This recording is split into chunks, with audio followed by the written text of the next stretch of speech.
You're listening to On the Road, a law enforcement journey. Hear from those currently on the force while getting an insider view from what it takes to become a law enforcement officer.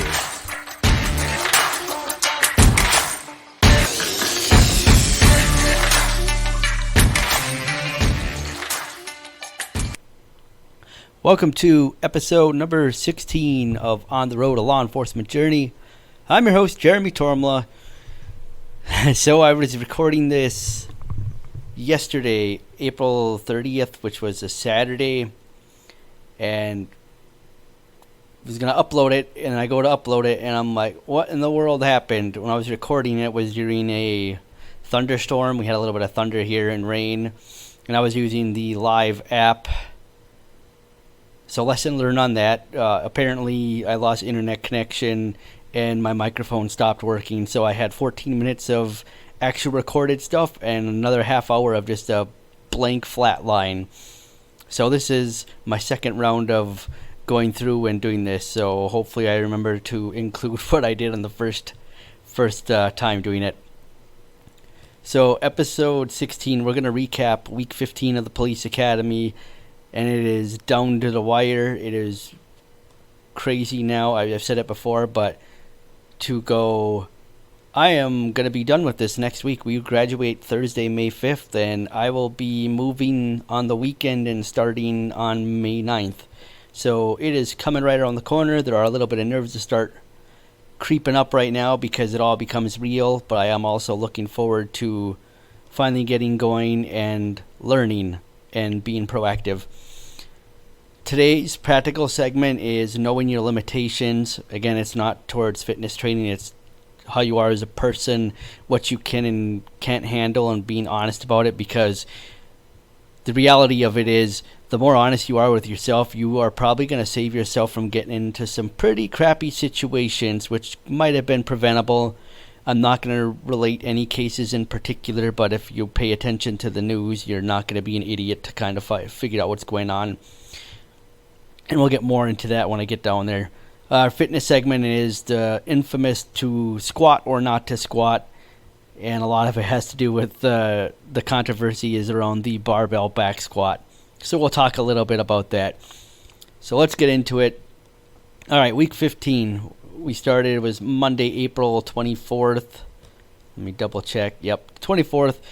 We had 8 hours of domestic violence response. The first 4 hours were PowerPoint, and the second 4 hours were all scenario-based, which, again, scenarios allows you to fail so you can learn to make mistakes, because once you make that mistake, you can better yourself and not make that same one, or if you keep making the same one over and over and over again, it's the definition of an insanity, so there's something wrong that you should try to fix.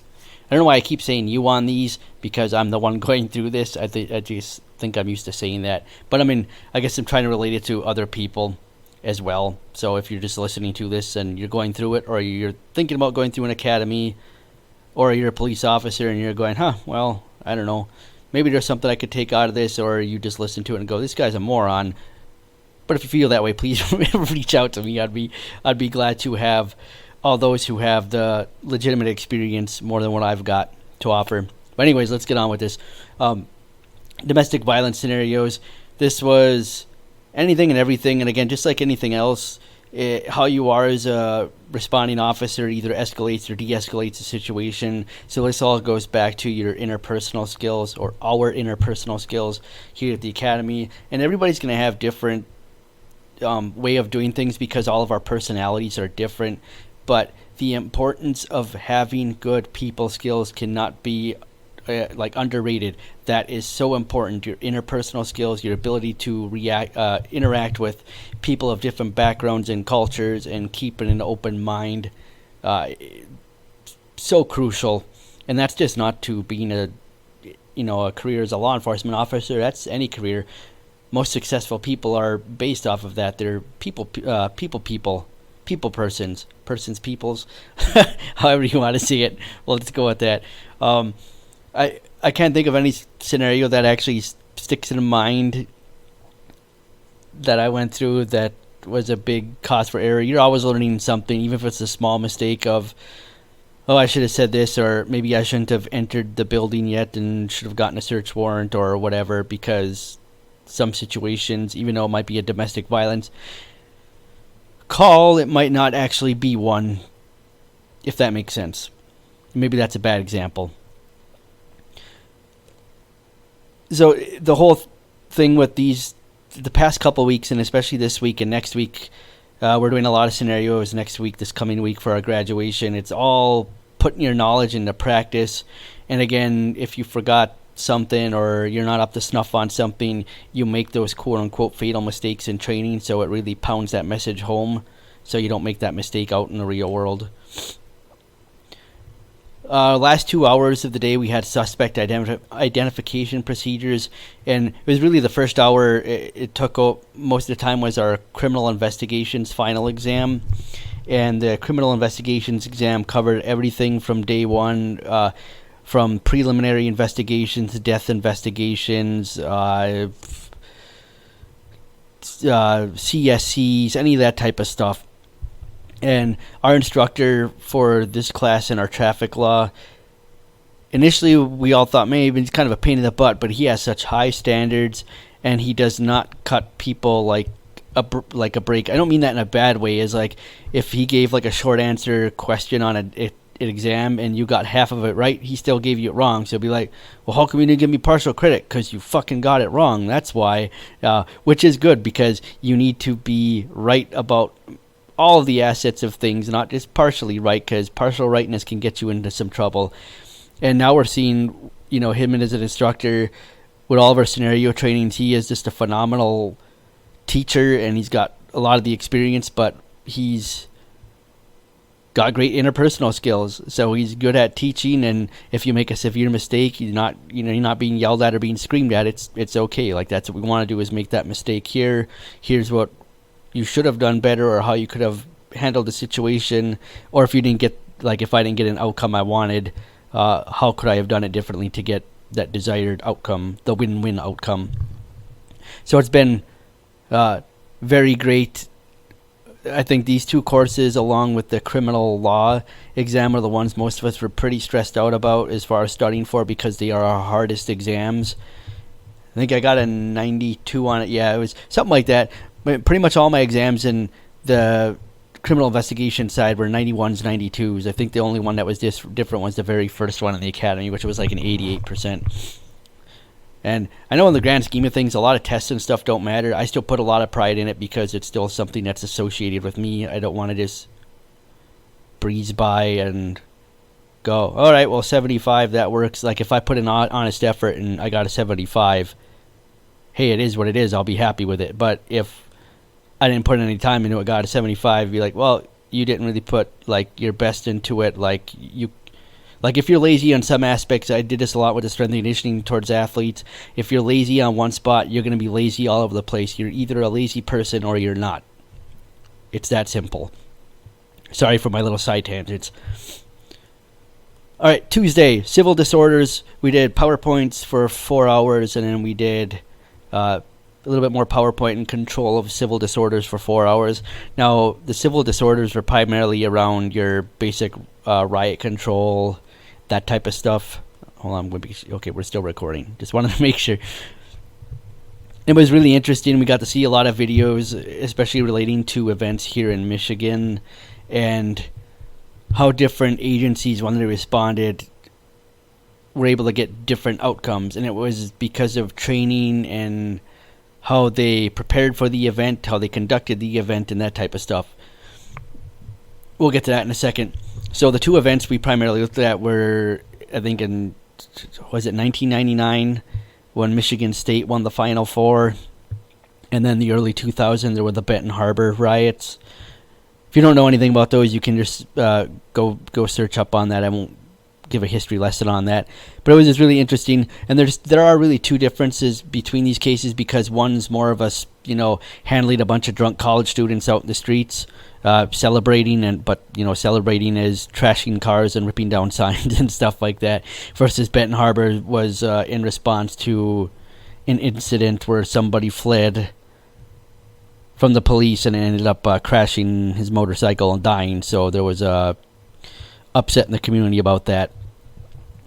But it was crazy to see, because most of these instances you're going to get agencies from all over the place respond to help each other out, and it is so important to go on training and to look like you know what you're doing, because one of the instances, it was the Benton Harbor riots. You had all these agencies show up, and it looked like just, I don't know, and this is me just quarterbacking it, but in my own opinion, it looked like, a group of youngsters, I guess college kids, dressed up in riot gear, just walking down the street. There was no formation, no cohesion, anything like that. It looked like a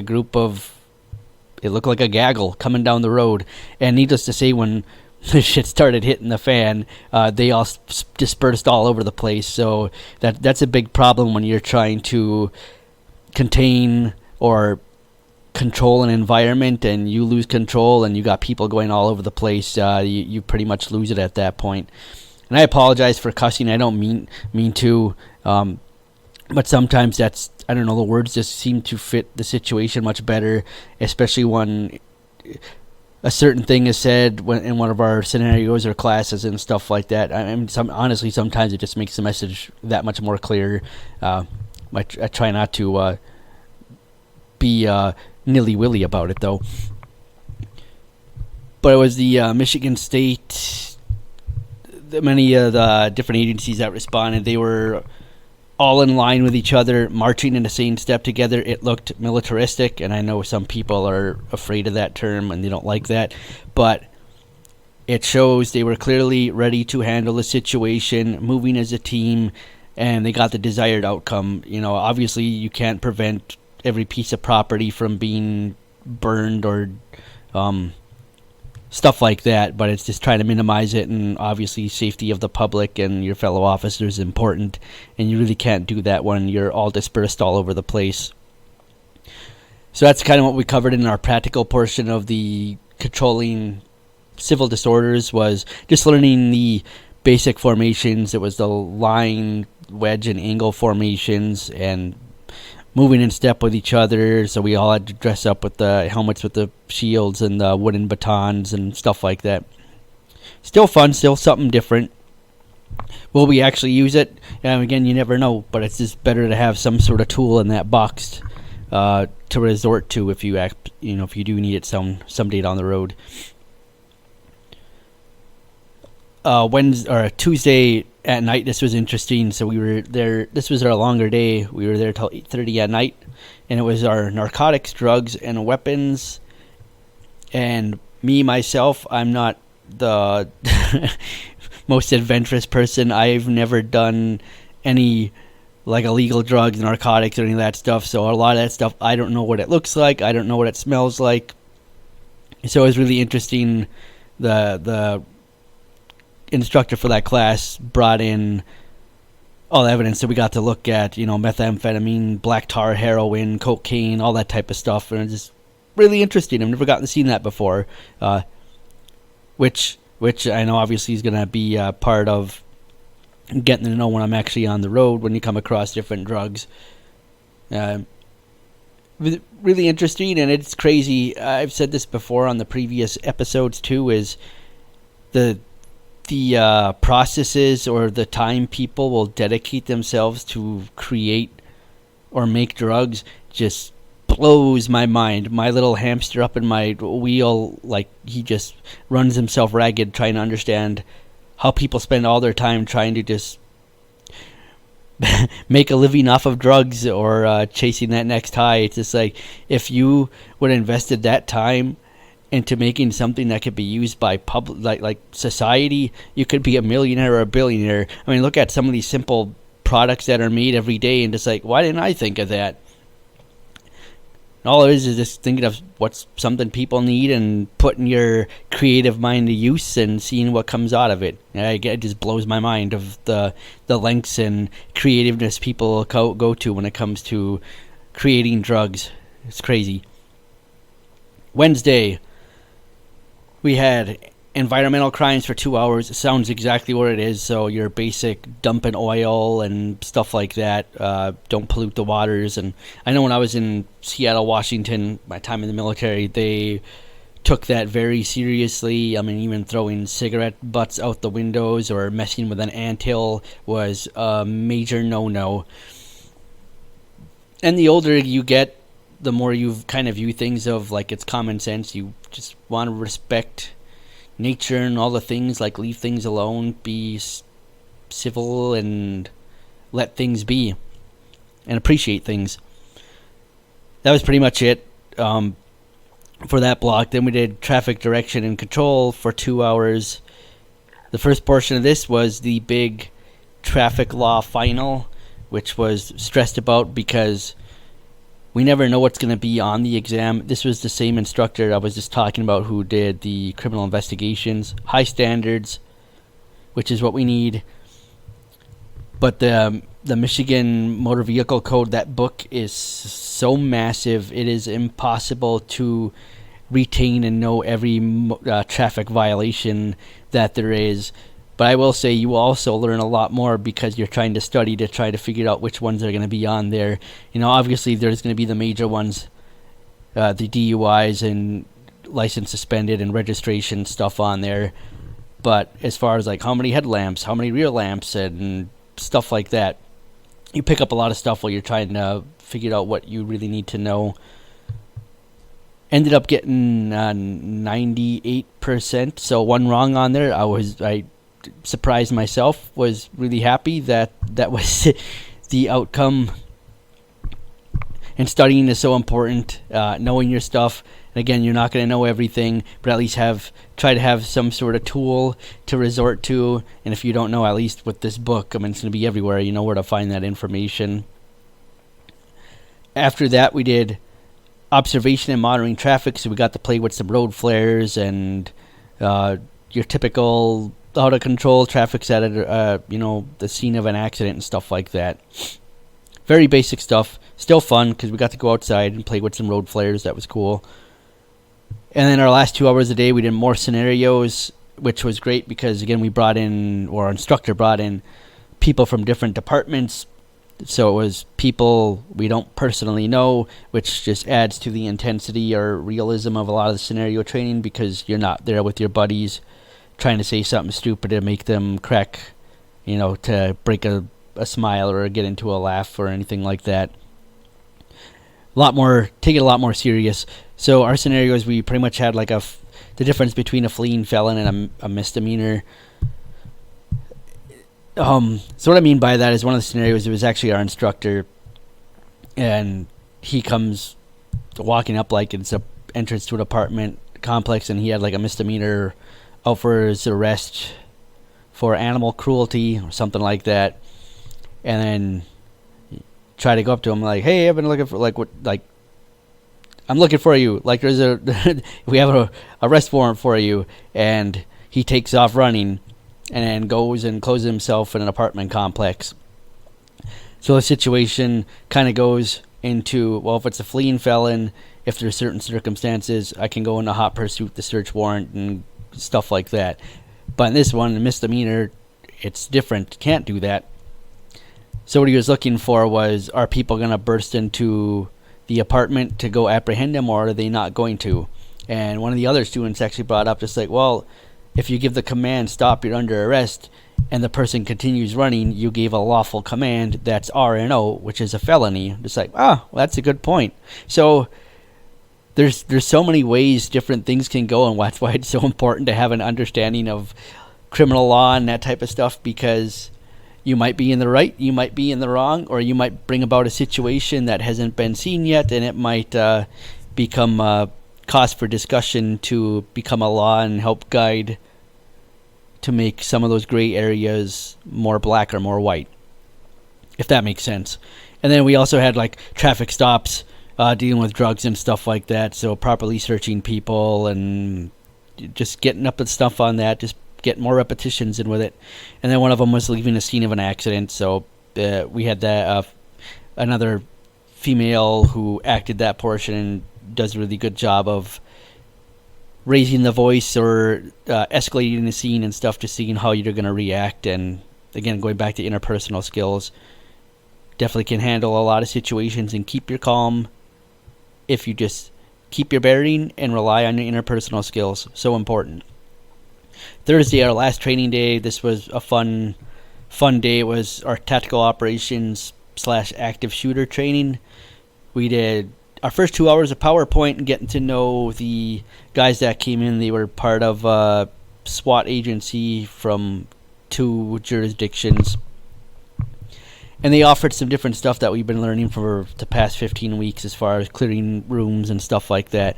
Now, the main difference is active shooter or active incident means that something is actively happening, so you cannot take your time like cutting the pie of each room. You still do so for your own safety, but you're a lot quicker about it because you have to eliminate the threat as soon as possible. You know, if you're not trying to do that, there's more damage that can be occurring if you're not moving with a sense of purpose. But we got to see it in a different light, which was really cool, and I really liked it because it was what I was kind of used to in the military. Not necessarily the bum rush, because that becomes a safety issue, because if there's one person in there with a semi-automatic weapon or whatever, you all go burging in there. Well, it's just shooting fish in a barrel in some instances. But being able to cut the pie quick and then take a corner and punch into it, and relying on your partner to be watching their sector and stuff like that. Really cool, invaluable training. We use sim rounds, which again adds to realism because there's consequences for your actions. If you're doing something stupid, you're going to know because you're going to get lit up. And those sim rounds, when they hit open skin, or if you're wearing like close fit clothing, they hurt. They will break skin. It's so any mistakes you quickly learn from them. I can't think of anything major in particular, but it was just our instructors. They were huge on make your mistakes here, so you know how to become better. You know, as one of them said, don't eat the whole elephant in one bite. Take it bites at a time. So if you go in a scenario, you make a mistake, that's okay. Now when you go through it again, try not to make that same mistake. You'll end up making another mistake, but that's okay. So when you go in a third scenario, there's 2 mistakes you don't want to make again. So you're constantly making yourself a better officer by making mistakes and learning from them. Again, not intentionally trying to make mistakes, but when you're new to a lot of stuff or you don't do a lot of training on it, you're going to make them because you're not as competent or proficient in doing those tasks because you don't do them on a regular basis. A lot of fun. It was also a long day because if you weren't actively partaking in it, we were just sitting around outside. Not that that was a bad thing or anything. We got to talk with the other recruits on what they did and what happened to them and stuff like that. So you learn by that as well. That was, that 4 days that week, the end of 15 weeks. Next week, this coming week, is going to be a big one. We got our MCOLS licensing exam, which we're all pretty stressed out about. And the way it works is you get 2 attempts to pass it, and if you fail both times, then you have to go through an academy all over again, which is fair because you should, after 16 weeks and many exams, have an understanding of what the requirements of a basic law enforcement should be. If you can't do that or pass that, maybe you don't belong in this career field. And hitting on that, I don't have any doubt on it that anybody in this academy is going to fail. I like this group. I feel confident in everybody that's going out to be police officers. Think they're going to do wonderful things. But I know there was a student from the last academy who made it 2 weeks into the FTO program after graduation and just ended up quitting. And it boggles my mind just because at what point did you figure out it wasn't for you after 16 weeks of going through everything police related, all the scenarios and stuff? Did you go, I can do this, and then you go out on the road and go, this ain't for me? Now I know there's a difference between reality and training, but I think maybe it's the conditioning of our society now, as people don't give themselves time and this is how I'm going to view it, and this is my advice for other people, is anything new is stressful because you are out of your comfort zone. We are creatures of comfort and habit. Anything new we do not like. But you have to keep an open mind, be willing to learn. It's going to be stressful because you're getting thrown into the real world, and you're going to learn a lot more things, because what we learn here is the very, very basics of being a police officer. Out on the road, you're going to learn everything and anything, and you're going to make mistakes along the way, and that's just part of it.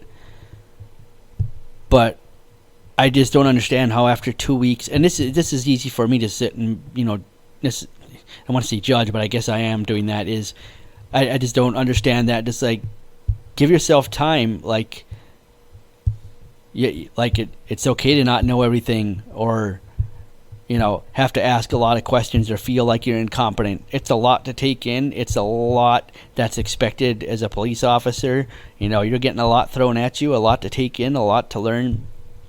But it doesn't happen overnight. You got to give yourself time, and it's that time when you start getting the flow of things. Once you start learning everything, when you have confidence in yourself and you're competent in your abilities and stuff like that, when things start rolling, you might have actually enjoyed that for a career, but you didn't give it a chance because the stress and the comfort zone, being out of your comfort zone, allowed you to go, I don't know if this is for me. Now, I don't know if that's the real case. If this person, dealt with things and saw things on the road where it was just like, I don't want to deal with this, or like, this is definitely not for me, then yeah, by all means jump out, because you don't want to be a risk to yourself, your department, or your fellow officers.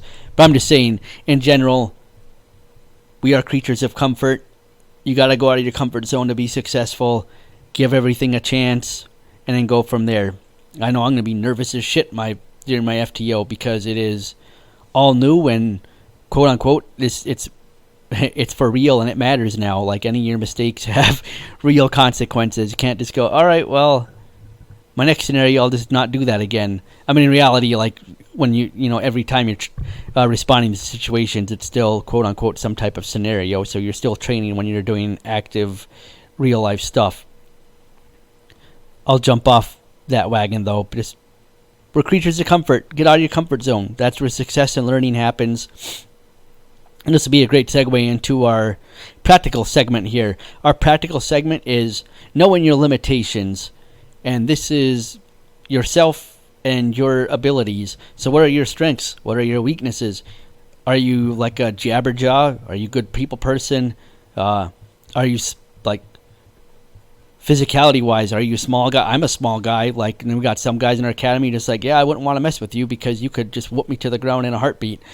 But being aware of those things. So you need to be aware of, well, I need to be much stronger in these assets because some of these ones are my weaknesses, and sometimes those weaknesses you don't have any control over, with such as your physical attributes and stuff like that.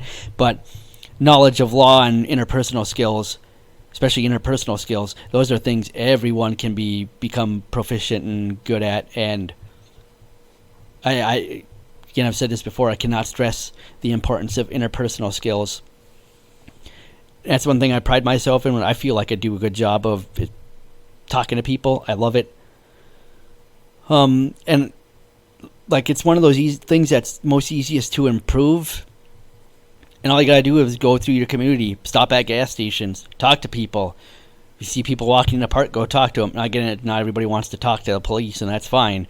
But show yourself, show your face, and people are gonna know you. You never know when that might come down the line someday, when you're in a situation and people know who you are and what kind of person you are, and they'll jump in to help. And it might even be a criminal someday that might vouches for you, be like, hey, that's a good dude and stuff like that. Maybe not a good dude, but like he treats people with respect and stuff like that.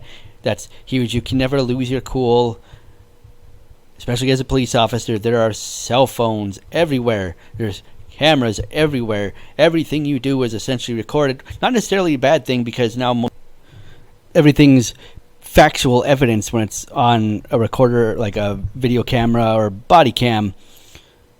So it makes everything objective. There's no hearsay, he say, she say type stuff. So it's very important to Know your limitations. Have those interpersonal skills. And I'm not going to use any situation in particular when I talk about this. But like me, I'm a smaller guy, so I know my limitations of my size. Like as far as going hands-on with people, especially if they're significantly bigger than me, might be an issue, especially if they're not cooperative. So if you get in that situation, you're wrestling with somebody, they're not listening to your commands, it's R&O stuff, and you're trying different escalations and they're still not cooperating, it's okay to disengage and live to fight another day, because officer safety is so important. You need to get back to your home. You also don't want to put your department and your fellow officers down somebody, and you might end up, because when you get physically exhausted, you might lead to a situation, might cause you to do something you maybe didn't want to resort to. Again, using hindsight and stuff like that, we don't judge actions based off of that. But knowing your limitations, those are things you can improve: your interpersonal skills, your defense tactics, stuff like that. All that stuff that you might have to rely on heavily.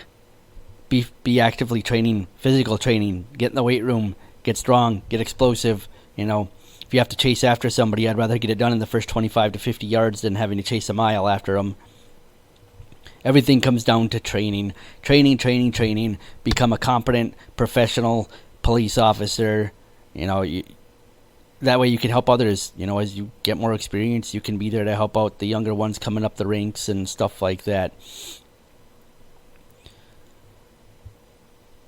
Try to see if there's anything else I want to go on that. I know I'm not hitting the spots that I previously recorded on, but I don't want to kind of turn it into a side tangent.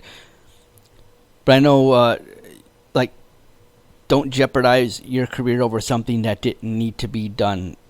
Especially with cameras everywhere, you're going to get people recorded, whether it be a license plate, whether it be their house, stuff like that. It's okay to disengage, back off, and wait for backup. Or go, I'll see you again, I didn't get you today. And that sounds like it's a cop-out or like a retreat or anything like that, but it's not like it's like, can articulate the totality of the circumstances. Like, didn't want to jeopardize, health and well-being of another person or my own over something that wasn't, immediate cause for that to have happened. And I know if you're dealing with somebody who just committed murder, that's completely different. I mean, I'm just saying in generalities right here.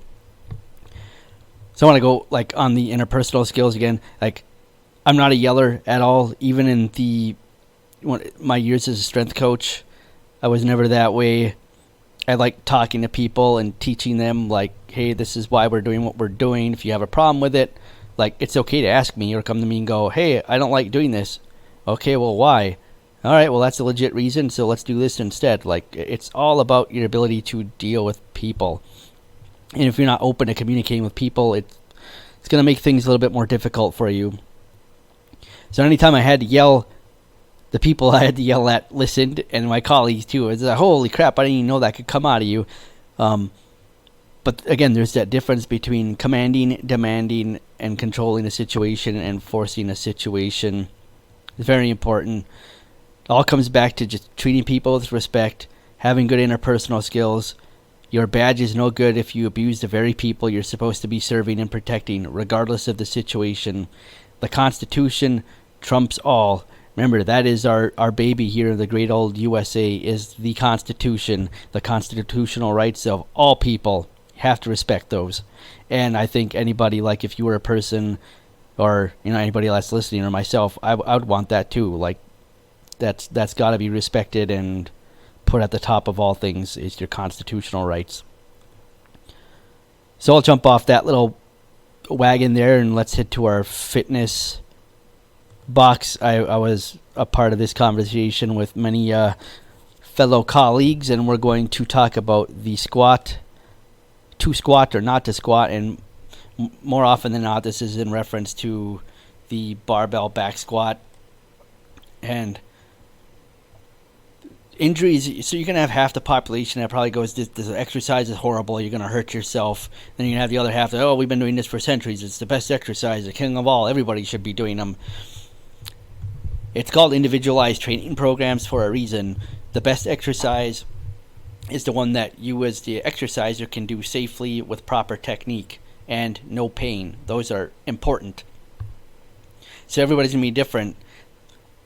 So, like, most injuries happen, especially with the back squat, because of bad technique, adding way too much weight too soon, having poor movement patterns, and really bad mobility. So I'm going to go back to the shoulder mobility one, because this is, especially in today's world, everybody's got a horrible posture. Shoulders are super, chest is tight, shoulders are rounded, stuff like that. So, if those are your general people, yeah, putting a bar on their back and going to squats going to be pretty reckless and stupid to do, because if you got rounded shoulders, your chest is super tight, what happens is you lift your chest up to compensate for that, and then I arch my lumbar spine. So instead of effectively training my glutes, my quads, and my hamstrings, I'm putting more stress on my quadratus lumborum and my lumbar spine, which kind of defeats the whole purpose of doing the back squat. So there are ways to do this. So be smart with your training. You have to think about your body and your training as like a slow cooker. Any of your training progress and your adaptations and stuff like that need to take time. There's no need to rush anything, because if you rush anything, you're going to hurt yourself. You're going to set yourself back several weeks, maybe a couple months. Who knows? Depends on how bad it is. And then you have to start all over again. We equate this. It was kind of comical when it comes to the squat exercise of people who hurt themselves, especially like power lifters. It's like putting your hand on a stove. Oh, I burned my hand. All right. Most people go, I'm not going to do that again. They go, oh shit, well, I got another hand. Let's put that one on the stove. Oh crap, that hurt too. Like, you have to look at yourself and go, what's going on? Like, there's got to be something deeper than just the exercise, because it's very rarely the exercise that's bad for the person. It's because their lack of the ability to do that exercise properly. Now, there's ways to do this, all right? So I am a firm believer in the squat. Maybe not the king of all exercises, but I look at squats as a squatting pattern, all right? So not, when I say squat, not everybody has to be doing a back squat, front squat. I consider lunges or step-ups part of a squatting pattern. So you can train that and still get phenomenal results, the results you're trying to get, without having to put 400 pounds on the barbell and try to squat it. So I'm just going to relate this to when I was working with the hockey team. If you were to come into our weight room at any time during the year, our programs are truly individualized. Everybody says, oh yeah, we got individualized training programs, but you see at the college environments, oh, everybody's squatting, everybody's doing power cleans because uniformity's sake, and you got people that are grabbing their backs going, oh, this is hurting, but I gotta do it because coach said so. Individual training programs tailor the program so a person can do the exercise safely, properly, and without pain. And that's how your training should be, especially as a police officer. Again, the community relies on you. So if you were to come into our weight training sessions, you would see some people doing front squats, goblet squats, back squats, safety bar squats. It is because that's what they could do safely without pain during that time, because you're all going to have times when you're stressed out, or you're not. Even week to week you might be more stressed, so you can't 225 pounds feels like 315 pounds. All right, well, I'm going to do some step-ups instead. You're still getting a training done for the day, and something that's not going to pose a significant risk for you. So that's how I want you guys, if you're listening to this, is to view your squats as a movement pattern. So how could you build yourself up? In our earlier podcast, I talked about the earlier phases, like incorporating mobility or flexibility training between your sets. So use the first couple months as getting sound movement patterns. So I might start somebody off with goblet squats, and then we'll transition to front squats so we can add heavier loading. Now once that squat pattern looks good, all right, let's go bar on your back, and we'll spend some time adding weight to that as long as technique's good. And then you can transition to whether it be split squats or your loaded squat jumps and stuff like that to get whatever target adaptations you're trying to get. Now if you're a big believer in unilateral training, so using single leg, it's the same concept. So I'll start off using step-ups. Step-ups are by far less stressful than actual lunges or squats, because I don't want to say it eliminates an eccentric component, which is the lengthening of the muscle, because it still gets that, but it's not under an enormous amount of stress compared to a lunge or a squat. So start off with step-ups, then maybe go into a goblet split squat, then I can go into a in-place lunge, so lateral lunge, forward lunge, reverse lunge, whatever and then transition to walking lunges. It is that simple. Like, there's a year training program right there. It's not always having to do sets and reps and stuff like that. Just change the exercise, and that's going to be a new stimulus. And then you can go sets, reps, weights. Do I do complex contrast training? Like, so many people get caught in the same old rut of training because they stick with the same exercises, the same sets, reps, and then they never see progress because they're not doing anything different to stimulate their body. So that's very important. So my opinion is squats are very beneficial. They have a huge hormone producer, which helps with gains for all, muscle size and stuff like that for other portions of your body, also for strength. And it's a foundation for developing strength, power, and speed, especially if you're going to, have to do jumping or chasing after people. You want to have a lot of lower body strength and power. Remember, you guys as police officers or in an academy, you're training to perform your duties. Not any good if you're focused on becoming the next Arnold Schwarzenegger, because trying to flee after, chase down a suspect is probably not going to bode well in your favor by doing that. But you might be big as crap, and maybe nobody's going to want to mess with you, so maybe there's that benefit of that. And the last thing I want to touch with this, about the whole squat thing, is quality over quantity. So I can't tell you how many programs I've seen of people with, I'm going to go leg day, and I'm going to do leg presses, squats. Oh, I'm going to do RDLs and leg extensions, leg curls. That is a horrible training program. Quality over quantity. Limit yourself to few exercises so you focus on quality exercises, quality of the volume. I'd rather do 8 sets of squats over 15 sets of different exercises that offer hardly any of the same benefit. So if you got a half hour to train, I prioritize squats and pull-ups. Well, Olympic lifts too, so I'd get in there, do my warm-up. All right, couple sets of power cleans, and then however much time I got left, I'm dedicating to supersets of squats and pull-ups because those are going to offer the most bang for my buck. So that's what you need to do. Focus on you and getting yourself better.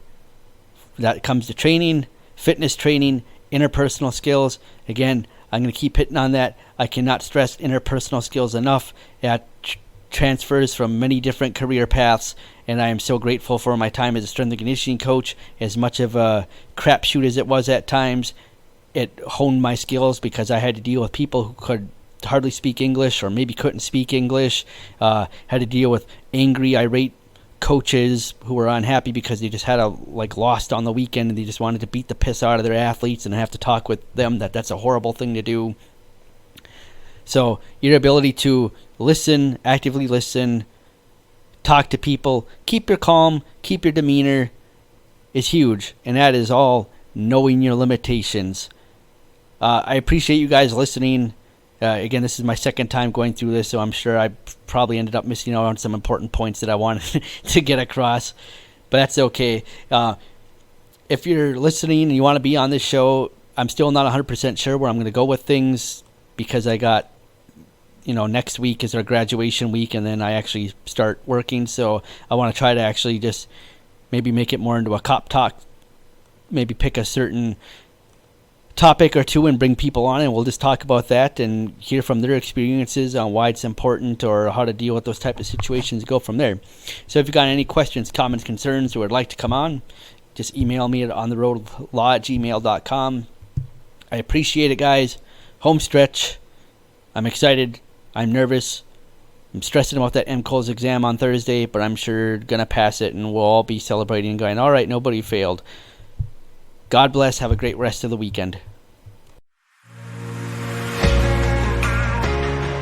Thank you for listening to On the Road, a law enforcement journey. If you have any questions, comments, concerns, or would like to be on the show, email me at ontheroadlaw@gmail.com. And please share this podcast. Thank you.